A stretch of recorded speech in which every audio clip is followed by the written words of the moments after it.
So now ब्रैडकॉम group अब देखिए 21 रुपये 75 पैसे का लेवल आ चुका है और अब हो गई है अग्नि परीक्षा की बारी।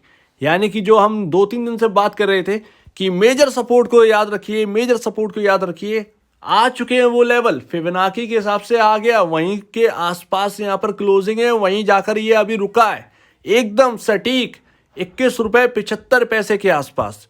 तो अभी इसको याद रखना है और अभी हम देखते हैं कि ये फिबोनाची का जो लेवल है उस हिसाब से चलता है या नहीं है। लेकिन 4 ऐसी बातें हैं ब्रैडकॉम ग्रुप के अंदर जो कि इसके अंदर रुकावट बनी हुई थी और इसी वजह से यहाँ पर जो है ना ये शेयर में इतनी बड़ी गिरावट हुई है। लेकिन उन बातों पर आपको गौर करना है और देखिए कुछ नई बात नहीं है, लेकिन यहाँ पर लोग बात करते हैं कि बीसीजी के अंदर एक्चुअल में हुआ क्या है। मैं आपको बताता हूँ हुआ क्या है असल में, और हम लेवल के ऊपर भी बात करेंगे। अभी अगर कोई नया बंदा है और वो नहीं जानता है तो अभी देख ले। और ऑलमोस्ट यहाँ पर 3 करोड़ के आसपास का वॉल्यूम हो चुका है लास्ट टाइम में और गिरावट हुई है।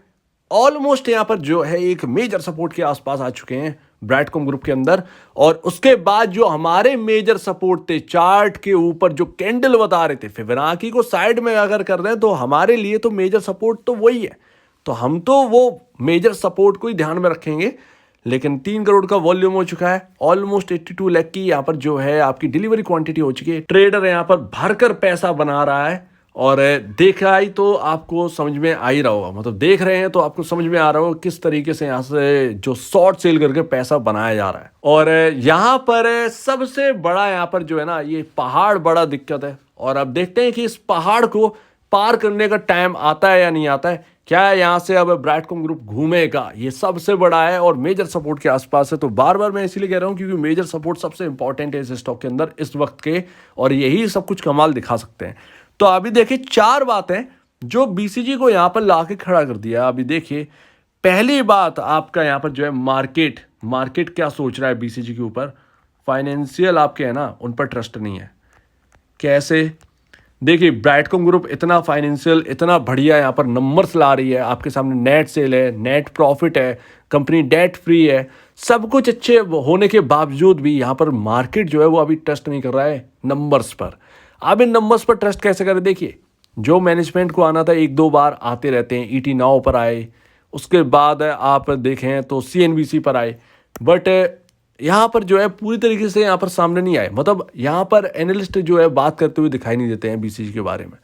तो फाइनेंशियल जो है ना वो इन नंबर्स पर मार्केट बिलीव नहीं कर रहा है कि नंबर्स इसके हैं या नहीं है।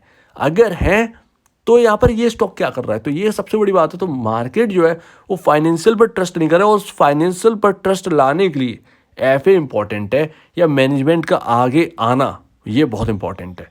तो पहला यहाँ पर जो सबसे मोस्ट इंपॉर्टेंट है वो यही है, मार्केट अभी बिलीव नहीं कर रहा है इसको। दूसरा यहाँ पर जो है आपका प्रमोटर होल्डिंग जो है ना वो सबसे बड़ा रीज़न है। आपने देखा ही होगा किस तरीके से मेन जो प्रमोटर है वो यहाँ पर ओवरसीज यहाँ पर हटा कर अपना जो स्टेक है वो यहाँ पर 4 फर्मों ने यहाँ पर जो है हिस्सा खरीदा ब्रैडकॉम ग्रुप के अंदर, और उन फर्मों का हिस्सा जो है वो प्रमोटर ने खरीद लिया। तो यहाँ पर एक बहुत बड़ा कन्फ्यूज़न हो गया है कि ये किया क्या इन्होंने उस वजह से। और यहाँ पर एक तो यहाँ पर होल्डिंग जो है वो कम है, लेकिन अंदर अगर आप देखेंगे तो होल्डिंग एक्चुअल में उन्होंने बढ़ा दी है। लेकिन अंदर कौन झांक कर देखता है? अगर इतना ही अंदर देखते तो भाई यहाँ पर जो है अपना इंडियन और फॉरेन प्रमोटर की होल्डिंग ही देख लेते उस वक्त, तो ऐसा पता चल जाए। तो ये एक सबसे बड़ी बात है, प्रमोटर होल्डिंग जो है ना वो शुरू से हम लोग बात करते हैं और प्रमोटर होल्डिंग में तो प्रॉब्लम है ही, वो तो हम जानते ही हैं।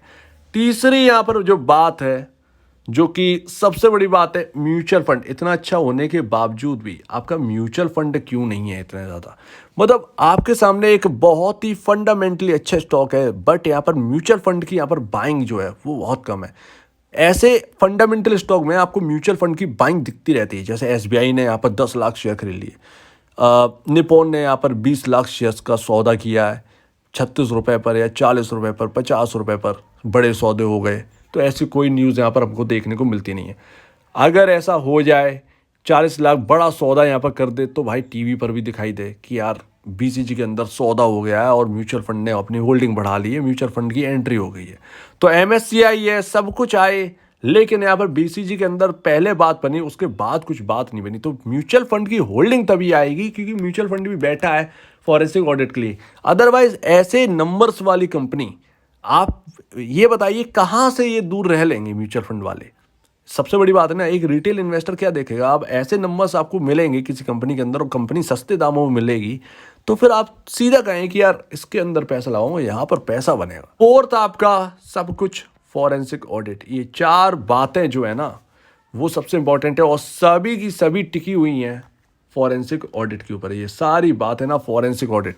फॉरेंसिक ऑडिट म्यूचुअल फंड का भरोसा लेके आएगा, फॉरेंसिक ऑडिट ही रिटेल इन्वेस्टर का भरोसा लेके आएगा, फॉरेंसिक ऑडिट ही आपका नंबर्स बताएगा मार्केट को कि ये जो 5,000 करोड़, 6,000 करोड़, 7,000 करोड़ की जो इस बार नेट सेल होने वाली है, ये रियल नंबर है।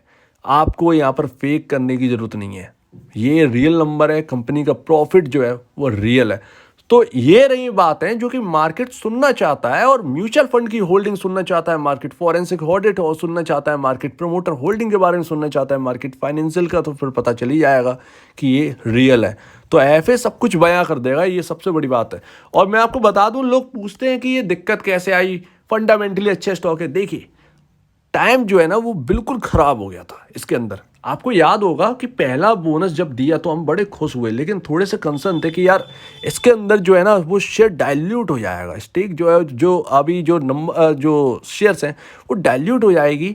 तो यार यहाँ पे ना टारगेट जो है वो कम घटने लगेंगे, मतलब उस हिसाब से नहीं हमको अचीव करना होगा, मतलब कर नहीं पाएगा स्टॉक जो हम सोच के बैठे थे। तो पहला बोनस तो जैसे तैसे हमने संभाल लिया और मार्केट खुश भी हुआ उसमें। जैसे एक दूसरा बोनस दिया, ये कंसर्न वाला हो गया। कंसर्न ये नहीं है कि आपको बोनस क्यों दे रहे, कंसर्न ये हो गया मार्केट थोड़ा सा सहम गया कि यार क्या कर रहे हैं, अभी तो बोनस दिया ही था। दूसरा भी बोनस इन्होंने दिया, शेयर ऑल डाइल्यूट हो गए, तो उसमें क्या अर्निंग पर शेयर आपका डाइल्यूट हो गया। तो ये प्रॉब्लम आ गई। और उसके बाद जो लेट हुआ बोनस में, उसने शेयर को 110 120 रुपए के भाव से गिराकर ये लेके आए हैं सीधा सीधा 70 रुपए के आसपास। 70 रुपए के आसपास शेयर आ गया। उसके बाद बोनस आए, उससे पहले यहाँ पर जो है धज्जियाँ उड़ा दी गई थी एक एनालिस्ट की तरफ से। तो वो तो आपको याद ही होगा कि किस तरीके से यहाँ पर जो है धज्जियाँ उड़ाई गई थी। मतलब रिटेल इन्वेस्टर की परवाह बहुत है, उसके लिए आपने बातचीत करी, उसके लिए आपने न्यूज़ बनाई, बट रिटेल इन्वेस्टर का हित आपको नज़र नहीं आया। आपने इतना नेगेटिव बोल दिया, लेकिन इसके बारे में जरा सी भी बात नहीं करी कि ब्राइटकॉम ग्रुप है क्या, ब्राइटकॉम ग्रुप के नंबर्स ये क्या हैं, क्या करती है ब्राइटकॉम, कुछ नहीं, सीधा सीधा बस उड़ा दिया उसको। तो ये रिटेल इन्वेस्टर के हित की तो बात ही नहीं, क्योंकि जो फंसे हैं वो और फंस गए, राइट। नए को तो आपने बचा लिया, पुराने जो लोग हैं उसके अंदर उनको आपने फंसा दिया। तो ये रही बात। 70 रुपए से फिर वो खिसक के नीचे आया, फिर वो 70 रुपए के आसपास फॉरेंसिक ऑडिट का कुछ मामला आ गया। फॉरेंसिक ऑडिट के बाद ये और डाउन चला गया, शेयर्स बिकने के लिए आ गए बोनस के। उसके बाद तो आप जानते हैं कि मार्केट खराब हो गया। मार्केट खराब के बाद ये फिर वापस रिकवर हो ही नहीं पाया। फिर लगातार जो है ट्रेडर्स की नज़र और इसको शॉर्ट सेल करके पैसा बनाना, बस यही चलता रहा इसके अंदर। और अब आपके सामने ये प्राइस। तो ये रही कहानी ब्राइटकॉम ग्रुप की, और आपने देख ही लिया। और देखिए फिबोनाची के हिसाब से आप याद रखना है आपको, लेवल 21 रुपये 75 पैसे के आसपास। हमारे जो मेजर सपोर्ट हैं वो 20 रुपये 30 पैसे, और दूसरा सबसे मेजर सपोर्ट होगा, मेजर एकदम 16 रुपये 40 पैसे, वो आपके बनेंगे इस जगह। ये रहा, और यही से यहाँ पे शुरुआत हुई थी तेजी की, और यही हम वापस हैं। और अब ये देखना है कि ये मेजर सपोर्ट कैसे काम करते हैं और रिएक्ट क्या करता है ब्राइटकॉम ग्रुप। अब यहाँ से अग्नि परीक्षा स्टार्ट है, तो अभी हम देखते हैं कि ये मेजर सपोर्ट किस तरीके की वर्क करते हो। ब्राइटकॉम ग्रुप का बिहेवियर जो है ना वो आप लगातार नोट करते रहें, मैं भी करता रहूँगा। तो अगर आपको इस वीडियो में कोई प्रॉब्लम है, कुछ पूछें, कुछ बताएं, कुछ कहना है, तो प्लीज़ कमेंट सेक्शन में कहिएगा। और अब दीजिए मुझे वीडियो देखने के लिए बहुत धन्यवाद दोस्तों।